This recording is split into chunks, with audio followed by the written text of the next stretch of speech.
Hello guys, this is Gabriela Benitez, and today we're going to have a different conversation.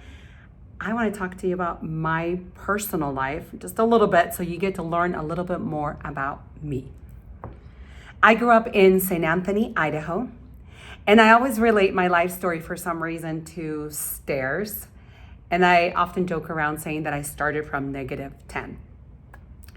I was raised by a single hardworking father who made his living as a potato farmer. I have 5 siblings, and my father had to put up with 5 girls, so that alone deserves an Oscar nomination. Now, some of my early challenges growing up were not having a mother figure in my life.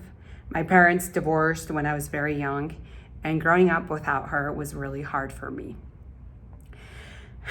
I was also faced with a critical medical condition, and I had no health insurance. And my father would always say, well, honey, health insurance is for the rich people. Being a little girl, I just didn't understand how that was okay. So as you can imagine, growing up, there was a lot of insecurities, a lot of fears that I had and confusions. So I sort of started grooming myself to be as perfect and as likable as possible as I could for others. And I also experienced in my school a lot of lack of diversity. So in my hometown, there was only 3 Hispanic kids. And kids were not very kind to my dark eyes and my dark hair. So one day I had a brilliant idea to blend in because that's all I wanted. Can I just blend in? So when my father went grocery shopping, I snuck in a blonde Clairol hair dye box into his grocery cart. After 3 hours of having that hair dye on my hair, I realized it wasn't gonna work. I was so discouraged and disappointed. And then now looking back, I realized that I was just very upset because I just did not know. I didn't know how to accept myself and be okay with it. Luckily for me though, I did have a lot of angels that were there for me. So another anecdote that I want to share is that when I was 16 years old, I had a very persistent sister who said, hey, let's participate in this scholarship pageant. Being an introvert at that time, I was like, no, I can't do that. I was 16 years old. I was an introvert. I had no idea what I was doing. No, I had to come up with a talent and everything else. And anyway, finally I accepted. And to my surprise, I was the first runner-up. I was the first runner-up. I got a $500 scholarship, and I just couldn't even believe it. Now, this scholarship meant the world of difference to me, because from that point forward, I was able to see my life and possibilities very differently. And that's when I realized I too can go to college. I do have a chance. Years later, I don't know if it was fate or destiny, but my real job was with a national health insurance carrier, where I was able to make a difference in helping low-income individuals access healthcare and educate them so they know how to use it. That was amazing, by the way. So anyway, throughout the years, I was constantly battling and pleasing people. Do I stand up for myself? Do I belong here? Blah, blah, blah, right? So when I turned 30, that's when I was being intentional. I'm like, okay, I'm tired of being lost. So you know that feeling that you get when you know that there is a bigger purpose for you, but you have no idea what it means. So then you get mad at yourself, right? Because you don't know how to figure it out. That one, that's exactly what I felt. So it took me a minute, but then that's when my pursuit started in working on myself. I started reading over 25 books a year. I surrounded myself with phenomenal, inspirational people, and then going after what I wanted. I started using my own voice, even when it felt it was fake. I didn't care. I was like, I'll just use it, fake it until you make it, right?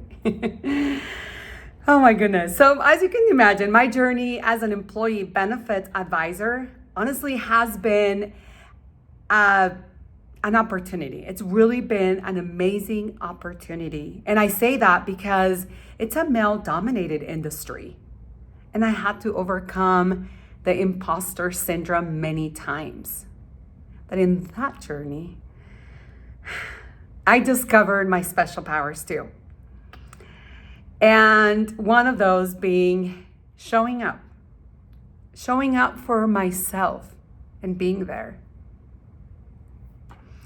Stepping into my greatness and being okay with it.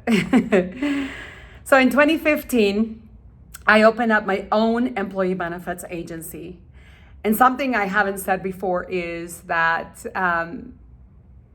for that first year, I didn't have, like a lot of the times, I didn't have money to make rent. Not to mention that every other day I was crying, I was stressed. Oh my goodness, there was a lot going on. But oh boy, did I learn a lot. And I would do it over and over again. I remember attending to events, networking events, and the first thing I would notice was, oh my gosh, how many females are in here? Am I the only person of color here? But all that changed. All this changed when I learned to have the freedom to feel equal to others in here. And not to hide who I was. I don't have to change if I don't want to. So I'm a wife, I have 2 boys, and I have 2 furry boys that warm up my heart every single day. And it's been a journey of mine also to leave a legacy for my boys so they can learn and be better at loving themselves, respecting, accepting themselves and others. And then also to be authentic and appreciate their differences. Who am I today? Okay, let's see. I like to think of myself as an accomplished person. I'm an accomplished woman now, and I honor myself. I'm faithful to me. I know what I want, and I create my own opportunities. I go after what I want. I'm also very, very grateful to all the many, many mentors I've had in my life. And I enjoy being of value in bringing something unique to my relationships, to people that I interact with, and then giving back. That's why I'm part of different boards, nonprofit boards, because I just enjoy that connection with the community. Oh my goodness. One of my biggest lessons learned so far is that my turbulent past highly contributed to my today. My upbringing experiences were perfect. They had to be the way they were in order to help build my thick skin. At the end of the day, I know that we're all in pursuit of very similar things. We want happiness, we want peace, and maybe other things. But I do know something, that all this, my friends, starts in here. It starts from the inside out and not the other way around. Anyway, hopefully you've learned more about me. You know Gabriela behind the professional. And anyway, thank you for tuning in. And I look forward to your comments. Thank you.